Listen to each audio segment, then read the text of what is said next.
സ്കൂളുകളിൽ ഏകീകൃത dress code നടപ്പിലാക്കാൻ രാജസ്ഥാൻ സർക്കാർ. വിദ്യാർത്ഥികൾക്കിടയിലെ സാമ്പത്തിക സാമൂഹിക അസമത്വം കുറയ്ക്കാൻ ലക്ഷ്യമിട്ടാണ് നീക്കം.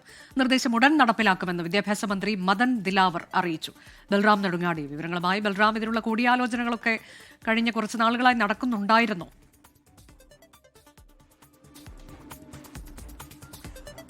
അനുജ, ഇത്തരമൊരു നീക്കത്തിനായുള്ള കൂടിയാലോചനകൾ ഇപ്പോഴും പുരോഗമിച്ചുകൊണ്ടിരിക്കുകയാണ്. അതിനിടെ ഔദ്യോഗികമായി തന്നെ ഈ കാര്യം രാജസ്ഥാൻ വിദ്യാഭ്യാസ വകുപ്പ് അറിയിച്ചിരിക്കുകയാണ്.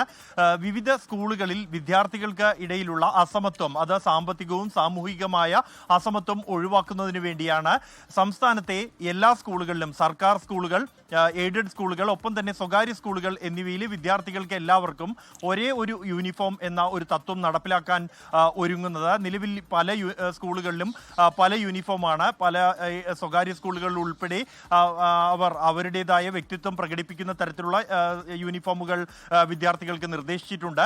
ഇതെല്ലാം വിദ്യാർത്ഥികൾക്കിടയിൽ ഒരു അസമത്വം ഉണ്ടാക്കുന്നു എന്ന് കണ്ടെത്തിയതിന്റെ പശ്ചാത്തലത്തിലാണ് രാജസ്ഥാൻ സർക്കാർ ഇത്തരം ഒരു നീക്കത്തിലേക്ക് കടക്കുന്നത്. അതേസമയം ഇതിനെതിരെ വലിയ വിമർശനങ്ങൾ ഉയർന്നിരിക്കുന്നു, എതിർപ്പുകൾ ഉയർന്നിരിക്കുന്നു.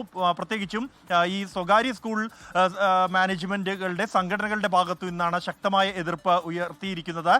തങ്ങളുടെ സ്കൂളുകളുടെ വ്യക്തിത്വം പ്രകടമാക്കുന്നതിന് വേണ്ടിയാണ് വിദ്യാർത്ഥികൾക്ക് യൂണിഫോം ഏർപ്പെടുത്തിയിരിക്കുന്നത് എന്നും ഇത് കുട്ടികളെ മാനസികമായി ബാധിക്കുന്നു, കൂടാതെ രക്ഷാകർത്താക്കൾക്കും ഇത് പ്രശ്നമുണ്ടാക്കുന്നുണ്ട് എന്നും, അതുകൊണ്ട് ഈ തീരുമാനത്തിൽ നിന്നും സർക്കാർ പിന്നോട്ട് പോകണമെന്നുമാണ് ഈ സംഘടനകൾ ആവശ്യപ്പെടുന്നത്.